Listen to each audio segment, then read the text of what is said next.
What's good, y'all? This is day 25 of journaling for 90 days to hold myself accountable for my self-improvement and to update my mom on how I'm doing. Hi, Mom, because I would get to talk to her after the week. So it's 90 days of no social media and reducing screen time to 3 hour days or less. Daily morning eating routines such as cold showers, high-intensity training and stretching. Avoiding sexual content online goes with the social media piece, very important, and desexualizing the brain, very important nowadays. And maximizing productivity for my job, my combat training, and side projects like my data analytics. And my goal is to build and break habits over the 90 days and observe these benefits while having a normal schedule. It's good future reference for me, good for my mom to see. Hi, Mom.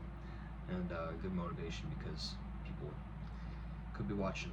And today I'm going to talk about how I go about making the right choices in my day-to-day, what thought process I go through making choices as what to do with my time and energy.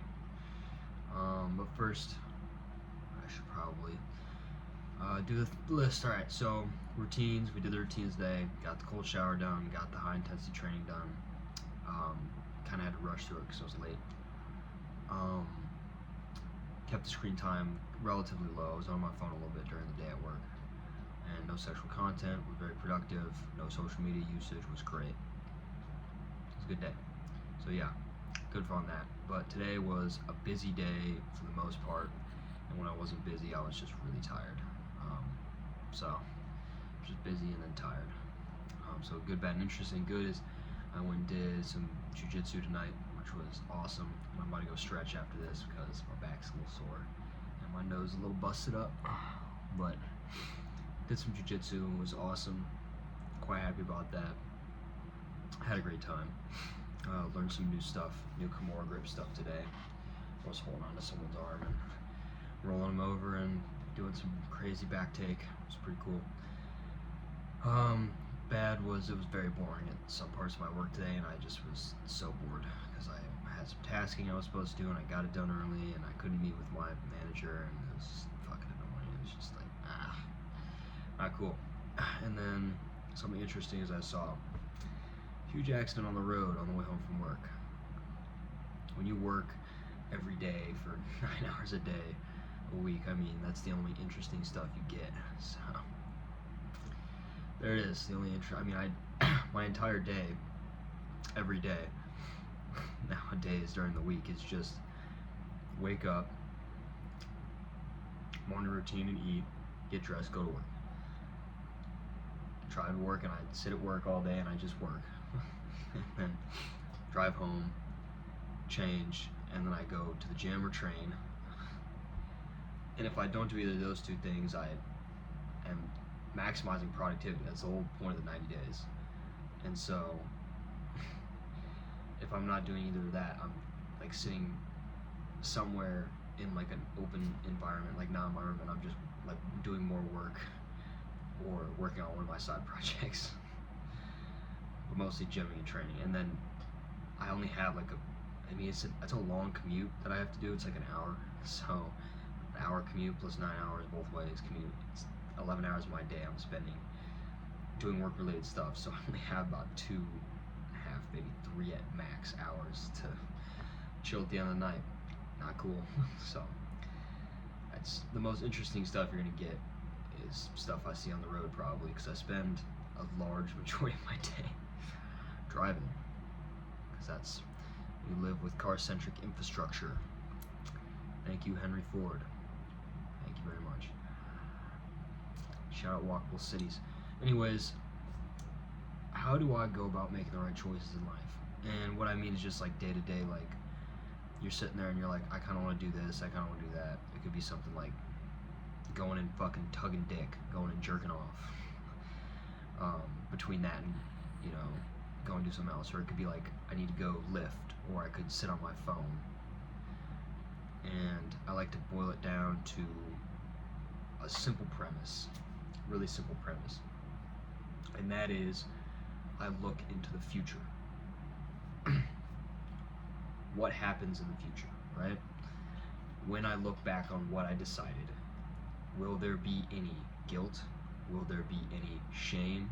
Will there be any regret? If there is any modicum of those three, guilt, shame, or regret, for making or not making a decision, I minimize those three. So if I am sitting there and thinking I could go train earlier, that's what I was thinking, I could go train, or I could be sitting on my ass watching YouTube videos. Obviously, I analyzed it and I said, well, at the end of the night, I'm going to be guilty, very guilty. I didn't go train. I told myself I was going to go train and I didn't. Very guilty. I'm going to be kind of regretting it. I'm going to be like, damn, I wish I went and trained. I mean, like, that sucks. I have to hit 3 or 4 times a week now. I pushed it off. And it's going to be guilt, regret, and shame. And it's going to be a little shameful. It's like, damn, I can't even control my urge to, like, sit and rot. That sucks. Kind of shameful, you know? That's all three. Mostly the guilt, a little regret, and then definitely a small amount of shame. What would have happened if I didn't go and train? I went and trained and I feel perfect. Great. Not a single shred of regret about doing that. Don't regret it at all. No guilt or shame about going and doing that. So that's how I make my decisions in my day-to-day. And I think you should too. Mostly my mom. I think that's a great... She likes that. I'm gonna keep eating. I keep forgetting to eat. I got a bowl. I got a bowl of stuff from Kava. I don't have a lot of time to eat in my day because I'm so fucking busy, so you gotta bear with me. I'm just gonna eat. These pizza chips are good. No guilt, no shame, no regret in eating this bowl. And I might have some guilt, shame, or regret about not eating it. What if I wake up in the middle of the night hungry? Regret mostly. No guilt or shame with that, just regret. I regret eating that bowl. That's a good example of just like a regret maximizing one. You're about to go to sleep, you're kind of hungry or thirsty, you go to sleep, your stomach wakes you up in the middle of the night. Fuck, I regret not eating. Think about it long term. I was hiking in Canada last week.